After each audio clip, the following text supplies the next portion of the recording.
नगे च सुरेन्द्रे च कौशिके पाद संस्पृशि निर्विशेष मनस्काय श्री वीरस्वामिने नमः।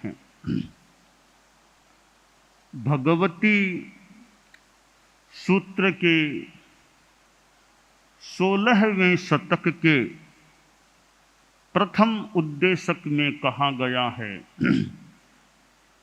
जीवे नम भन्ते किं अधिकरणी अधिकरणम गोयमा जीवे अधिकरणीवि अधिकरणम की से केनठेनं भन्ते एवं बुच्चै जीवे अधिकरणीवि अधिकरणम की गोयमा अविरतिम पडुच्चय से तेनठेनं गोयमा एवं बुच्चै जीवे अधिकरणीवि अधिकरणम की।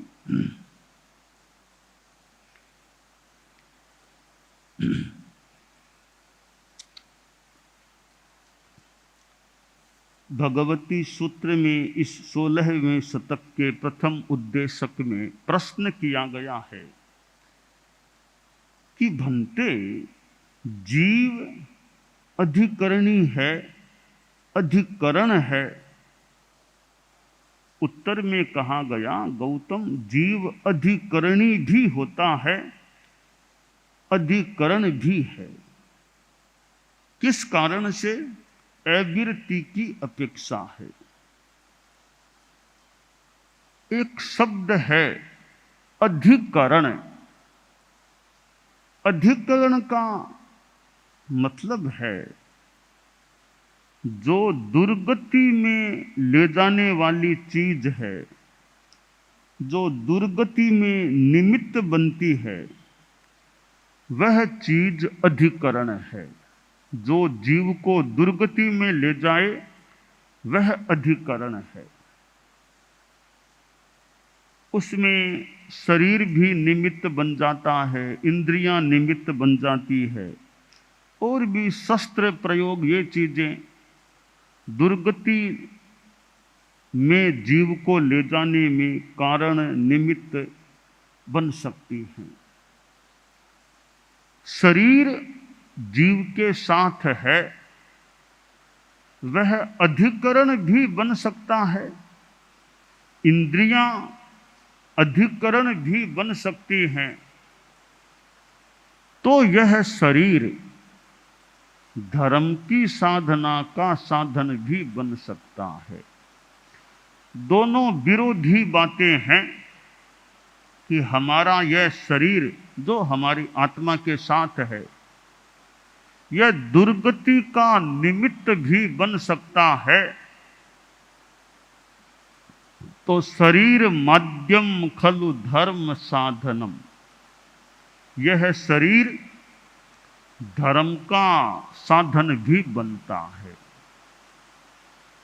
तो अधिकरण भी बन सकता है और धर्म साधन भी यह बन सकता है।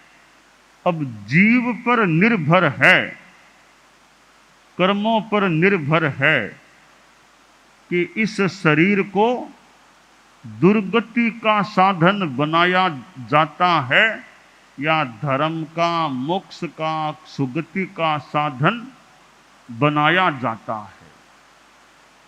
तो जो जीव संयमी हैं, साधु हैं, अप्रमत्त हैं, अप्रमत्त साधु हैं, उनके लिए यह शरीर उस अवस्था में दुर्गति का निमित्त नहीं भी बन सकता। और असंयमी है, पापी हैं, उनका यह शरीर दुर्गति का निमित्त भी बन सकता है। शरीर अपने आप में तो जड़ है।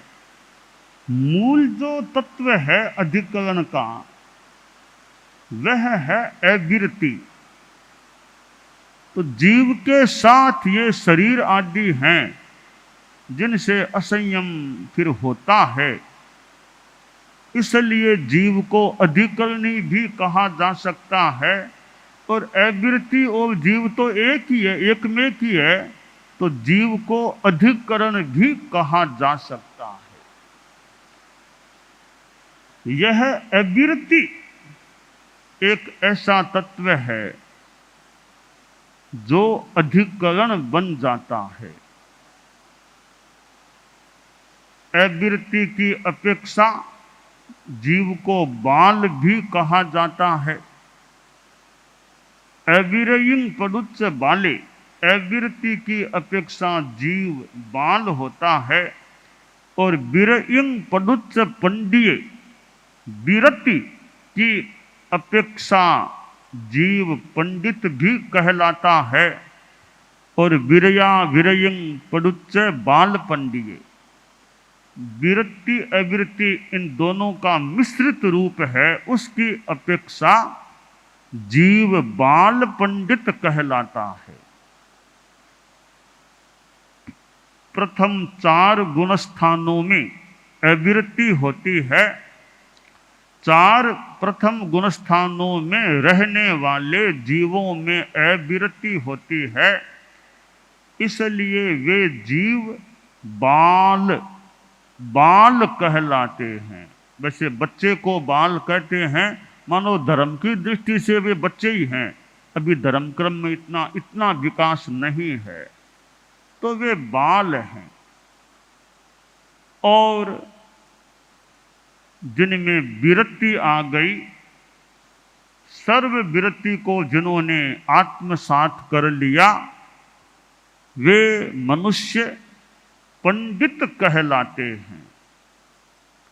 यहाँ पंडित कोई विद्वान वाला वो पंडित विवक्षित नहीं प्रतीत होता, जिसमें विरति है, संयम है, साधुता है, वह पंडित कहलाता है।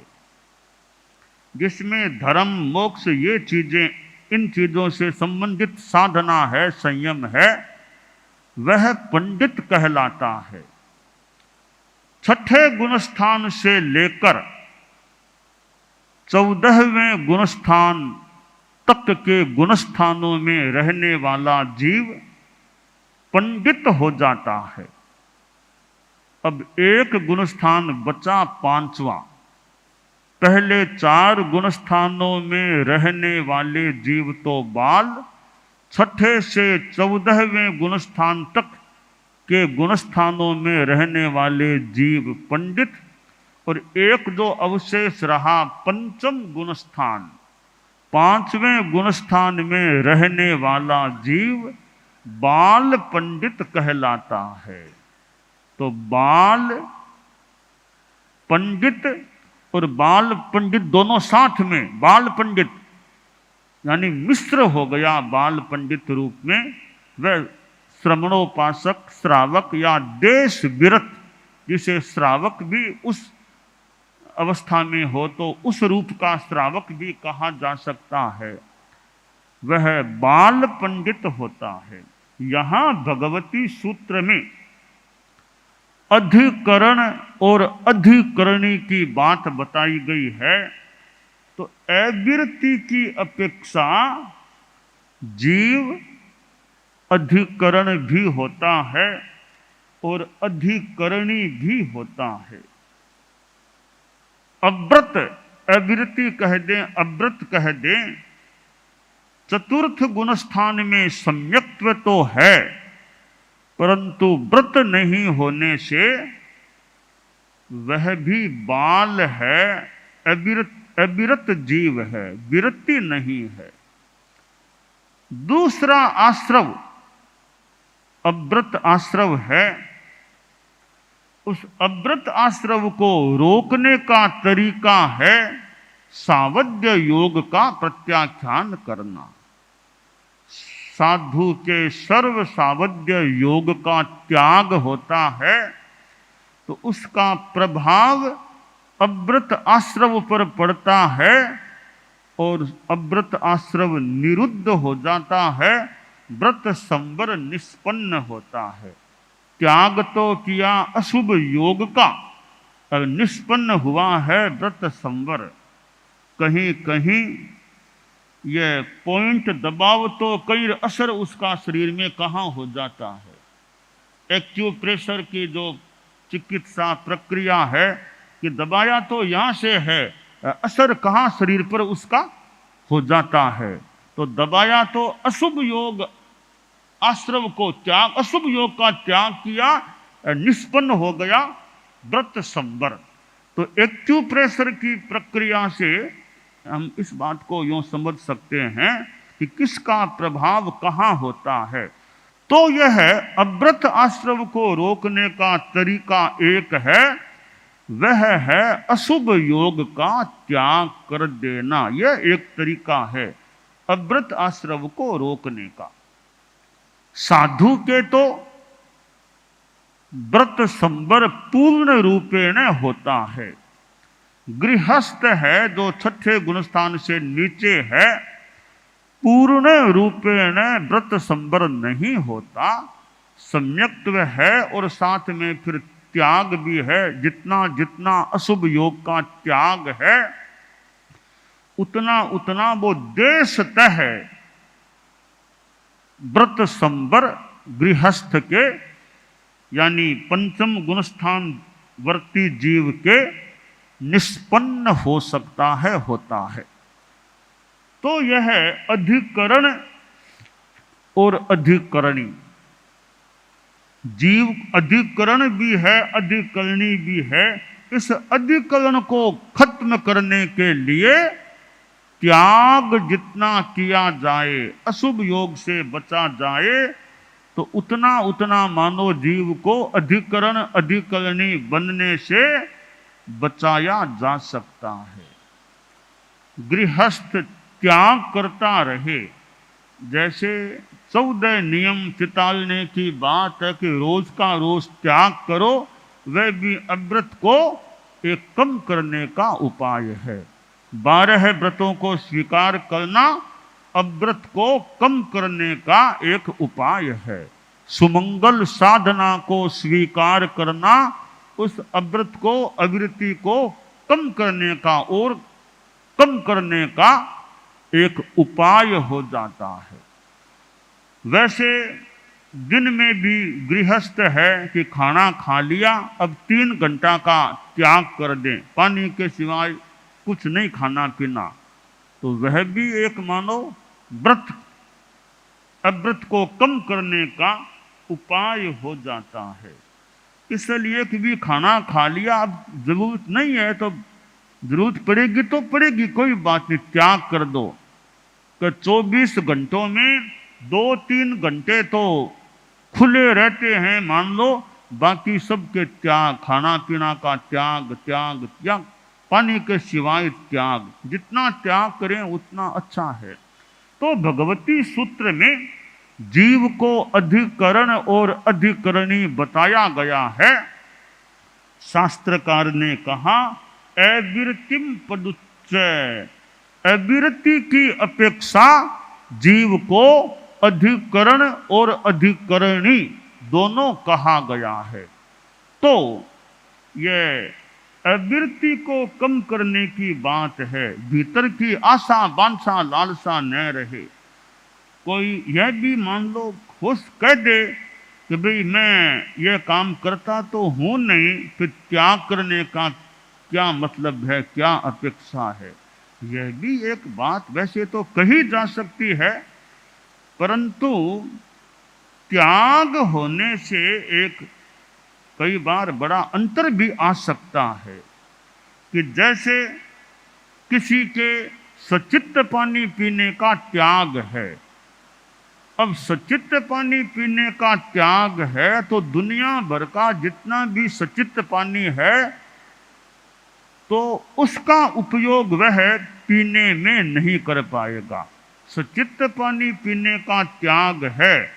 आप मान लो कहीं यात्रा में चले गए, अब अचित्त पानी है नहीं, तो सचित्त पानी तो बहुत पड़ा है, आप उसको नहीं पिएंगे तो मानो कितने अपकाय के जीवों को आपने अभय दान दे रखा है कि सचित्त पानी है, उसका उपयोग मैं नहीं कर सकता। वो जीव निश्चिंत रहो, मैं नहीं पीऊंगा इस पानी को। तो त्याग का अपना असर है, खुला है, इच्छा हो गई, अब भोजन तो कर लिया, अब और खाने पीने का त्याग नहीं है। 11 बजे मान लो खाना खा लिया आपने, आगे का त्याग तो है नहीं। आप कमरे में गए 2 बजे कि थोड़ी सुपारी तो खा लूं, थोड़ी चूरी खा लूं, थोड़ा खाटा खा लूं, आप लेके खा सकते हैं, क्योंकि त्याग तो है नहीं। आप अंदर गए, इच्छा हो गई कोई चीज, कोई थोड़ी मिठाई खा लूं, खा सकते। त्याग है 11 बजे खाना पूरा हो गया, अब 4 या 5 बजे तक तीनों आहारों का त्याग है। फिर आप कहीं जाओ कहीं रहो तो कोई भी चीज ऐसे खा नहीं सकते। तो त्याग का यह फल है कि खुला खुला है, बंद बंद है, बद्ध बद्ध है। तो त्याग होने से एक सीमा हो जाती है, बंद हो जाता है आदमी, फिर वह अपने नियम के अनुसार, संकल्प के अनुसार कोई चीज खा नहीं सकता।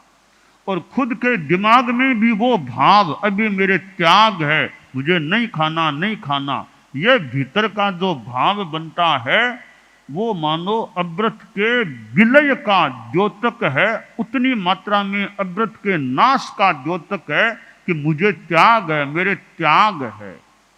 इसलिए त्याग करने से वो भीतर की मानो आशा वांछा पर नियंत्रण हो जाता है। अब सामायिक ले ली, एक मूर्त का कालमान है सामायिक का, अब सामायिक में है तो सीमा हो गई। अब आपको न कोई सांसारिक ऐसे काम करना, न झूठ बोलना, न हिंसा में प्रवृत्त होना, न चोरी करना, न गुस्सा करना, न लड़ाई झगड़ा करना, कितने पापों से बचाव हो गया, क्योंकि सामायिक है, त्याग है सावध्य योग का।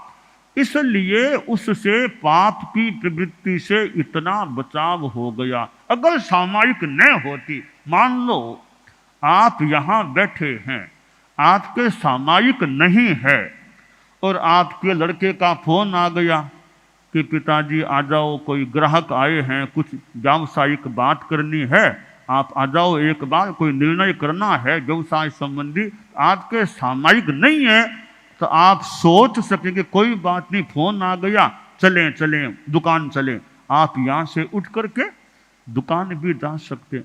पर आपके सामायिक है तब आप सोचेंगे भी सामायिक में तो नहीं जाऊंगा, सामायिक आने के बाद देखता हूं, तो आप यहीं रह गए। यानी यह संयम त्याग था तो उस सावध्य काम से आप बच गए। तो ये त्याग का फल है, त्याग होने से आदमी सावध्य क्रिया से, पापकारी प्रवृत्ति से इस प्रकार बच सकता है। आपने मान लो त्याग कर दिया कि मैं भारत के बाहर नहीं जाऊंगा, भारत के बाहर की यात्रा नहीं करूंगा, अब त्याग है आपके, तो आप मान लो भी कोई जाओ, मैं तो भी नहीं जाऊंगा। त्याग नहीं है तो आपके पोते ने कह दिया दादाजी एक बार मैं विदेश में रहता हूं, आप मेरे वहां आओ, अमेरिका आओ, लंदन आओ, ये पोते ने कह दिया तो एक यात्रा कर लेते हैं। क्यों यात्रा करने का मन हो गया कि त्याग नहीं है, तो आप किसी के कहने से, मनुहार के कारण आप विदेश भी जा सकते। त्याग है, आप बोलेंगे भी मेरे तो त्याग किया हुआ है, मैं तो भारत के बाहर नहीं जा सकता, तुम भले मेरे पास रह जाओ, टाइम हो तो, मैं तो वहां नहीं आ सकता। तो त्याग होने से आदमी के भीतर में एक भाव बनता है, वो विरक्ति का भाव बनता है कि मुझे वो काम नहीं करना है। तो भगवती सूत्र में कहा गया है कि जीव अधिकरण भी है, अधिकरणी भी है, वो अवृत्ति की अपेक्षा अधिकरण है और अवृत्ति की अपेक्षा अधिकरणी होता है।